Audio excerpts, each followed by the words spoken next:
Good afternoon, everyone. It is Monday afternoon, a very wet, rainy Monday afternoon, August the 28th. I hope all of you are doing well. And let me say, for those of you that have been praying for rain, it's perfectly fine for you to stop. As far as I'm concerned, we've had it for 2 straight weeks now, something like that. It's a little cooler, but I'm ready for the sunshine to come back for a little while. So let's talk a little bit about where we are. I wanted to do this video today because the Federal Reserve met in Jackson Hole on Friday. And after the public statements made by Chairman Powell, the Dow Jones Industrial Average dropped 1,000 points. Everything dropped about 2.5 to 3%. The reason is inflation is the 1,000-pound gorilla in the room, to be sure. Everything else is taken second stage to inflation. We were at 9% a few months ago, dropped to 8.5%. As several seminars that I have been to and symposiums in the last few months, the feeling is this current administration has no clue how we got here, and they sure don't know how to fix it. That's pretty well manifested by the continued spending. The plan very recently is that they would pay off student debts for maybe up to $500 billion worth of debts. Not sure the president has constitutional authority to do that. And that would be up to the Supreme Court, I feel sure. They just passed another almost $800 billion bill for green new energy and all kinds of things like that. And so at the same time, the Federal Reserve is trying to get interest rates down. This administration keeps spending and keeps dumping more money. So it will be interesting to see how long inflation is with us. The only thing the Federal Reserve can do to bring down inflation is to slow down the economy. And they do that by raising interest rates. Many of you are aware, because I hear on a regular basis you are looking at buying a house or refinancing a house, and I can tell you that the 30-year mortgage in 3 months went from 3.5% to 5.5%. We are probably headed to 7 or 8. If you think that doesn't slow down the building of houses, we'll wait and see. So I would just tell you, across the board, that is the 1,000-pound gorilla, and the Federal Reserve Chairman Powell said that he was going to be aggressive in getting on top of inflation. We'll see how that works. The fundamental feeling is we will be at 4 to 5% inflation by the middle of 2023. And so we'll see exactly how that works.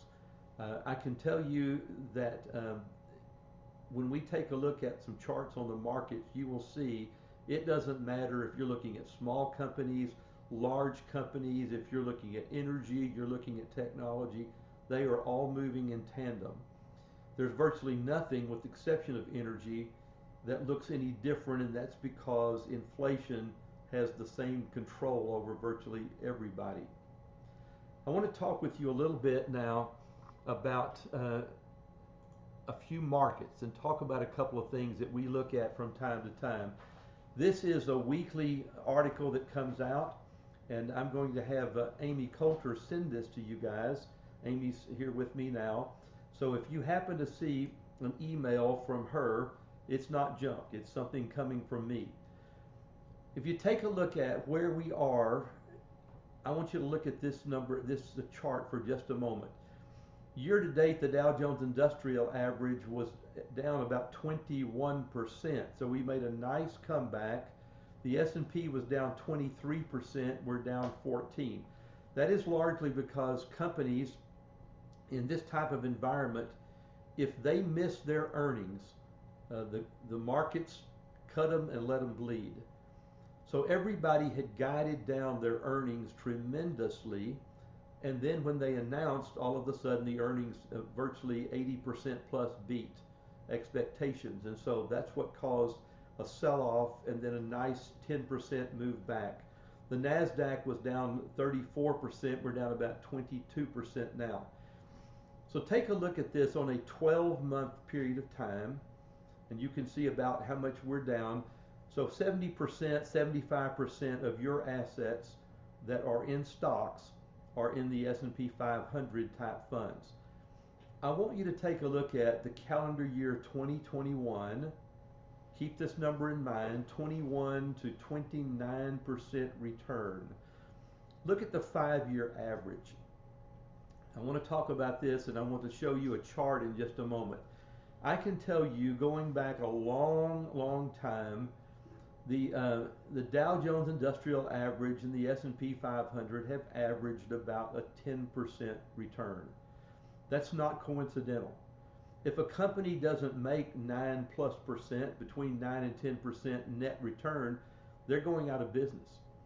And so the top 500 companies, 500 largest companies, historically will make between about 9.5 and 10.5%. So you have a year here where the S&P 500 was up almost 3 times that amount, up almost 29%. And I can tell you it was up very nicely in 2020. We'll look at that in just a moment. A lot of this is a regression to the mean. It is moving back to the 10-year numbers that we've talked about a number of times. So take a look at this now for just a moment. And I want you to look at, let me find my chart here for just a moment.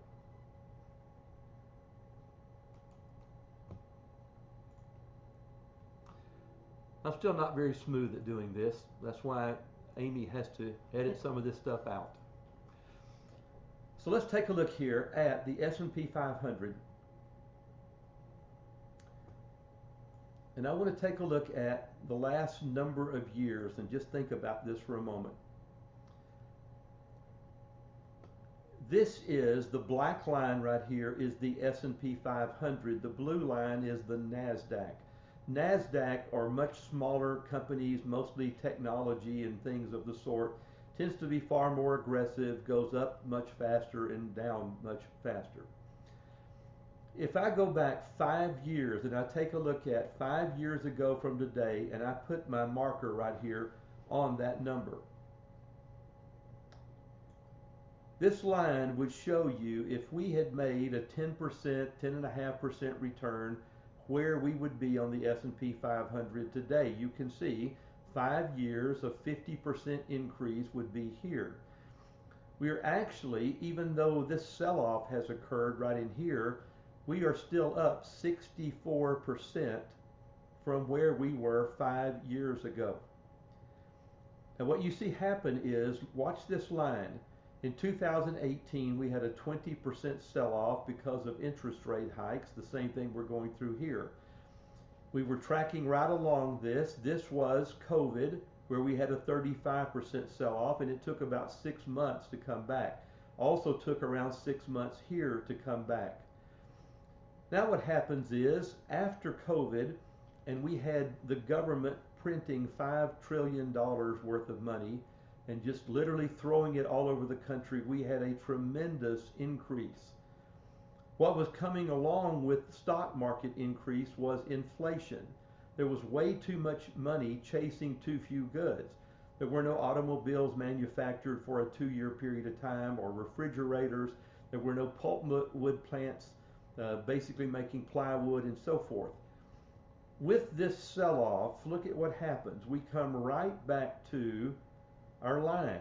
This is the 10% annualized return line. So what I can tell you is this: even with all 3 of these sell-off, 2018, 2020, and 2022, where we are sitting as of today, we are up 64% in the last 5 years, and you can do the math. That's about a 12% return, 11.5 to 12% return. A lot of the sell-off you're seeing here is, as I said a moment ago, a regression to the mean. It's coming back to this number. When you take a look at the 6-month numbers that we've talked about a number of times, and I've shown you this line multiple times, where on this line we hit, there are 2 places I guess I would have you look at. This is the first one, where you can see we had 1, 2, 3, 4, 5, over here 6, 7, 8, 9 times in a 90-day period of time. We hit that line. When the markets came back from here, where did they go? They went to the same place. Here's that line that we've talked about. This is just under 4,200 on the S&P. You can see that we exceeded that for a little while and it came right back to where it was. Here is the second line I've been showing you, and what you're seeing is this is the second sell-off of sorts down to about 3,900. And again, look at how many times. Here's 1, 2, 3, 4. Here's 5, 6, 7, 8, 9. And we may end up coming back to this place again. It would not be too surprising. You can see where we currently sit today, where we are from that line. So what I would say to you is, when we come back to what I showed you just a moment ago, anytime you see these numbers, you're going to see this for 5 years, 10 years, 20-year numbers. When we have periods of time where the market has grossly exceeded that, there is going to be a regression back to the mean. Now, this is why I'm saying this to you. Many of you are retired or you're near retirement age, and you get scared in times like this and you say, Rick, should we get out? Well, I'm not smart enough to know when to get back in. And so I tell you that this is a self-correcting mechanism. Why do we not just put everybody in CDs? Because CDs will make you roughly what inflation makes or less. It simply will not allow a person to live 30 to 40 years in retirement. So we have to learn how to manage this, manage our expectations, manage the equities that we deal with, so that we get something in the range of a 10% return. I would say, as I have gone through reviews with many of you in the last 90 days or so, what you will see is your 3-year numbers, your 5-year numbers, if you've been with us that long, are in that range, and that is not coincidental at all. One last thing I want to show you is, this is bonds. And I said to you that in my 30 years of being in this business, I have never seen bonds get hit like this. And what I told you at the time was, they don't have the offensive capability that stocks have. So you can see insured municipal bonds or investment grade corporate bonds are down 13 to 14%. Now, I've had people say more times than I can count in the last 6 months, oh, the stock market is scaring me to death. I want you to look at this for just a moment. Look at year to date where you are on your bonds, down 13 to 14%, and take a look at year to date where we are on the stock market. And what you can see is, here's the S&P 500. Two things I will tell you as we start wrapping this up. Bonds, as a general rule, are an alternative. They were things that will move opposite of stocks 70 to 75% of the time, so they're a good ballast. In times like this, where interest rates are going up so rapidly, what you're seeing is the bond portfolio is down the same amount as the stock portfolio. Part of why your accounts got hit like they did back in especially June and July time period was, we've lost our ballast for a period of time. I will tell you that every one of your portfolios are 20% in cash right now. They will remain in cash, and we've talked about this several times. I'm looking for two things. Number one, if inflation is going to be persistent, then we're going to move more into real estate. It gives us the same type of monthly dividend that a bond does, but yet it has capital appreciation, the ability to go up in periods of time that we have inflation. If inflation does not look like it's going to be a 3 or 4 year operation, we will find some of these sell-offs and start putting pieces of that 20% back in. I'm just looking for a better buy-in place on that. And so if you pull your accounts up and look, you're going to see that virtually all of your, what we would call managed accounts, are 20% cash. And they will remain like that a little bit longer, probably through the end of September to mid-October, until we see what inflation is looking like. Historically, September and October are the two worst months of the year. That is always the case when it's an election year, which this obviously is an election year. So we will have some choppiness, I would say, for another 6 to 8 weeks. I think things will look better toward the end of the year and into 2023. So appreciate you listening to this. If you have an interest, you can share this with any of your friends, or not anything, this privileged information on this.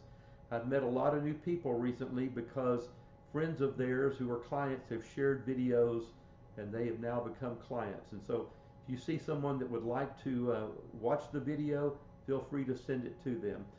There's one last thing that we're going to be emailing to you, and it will be this article, Biden's student loan fiasco. And Brian Westbury does a good job going through the math on what does it mean to basically borrow this much money to favor certain people over other people. So this will be part of a package coming to you. If you have any questions, love to visit with you. Take care, and we will see you all soon.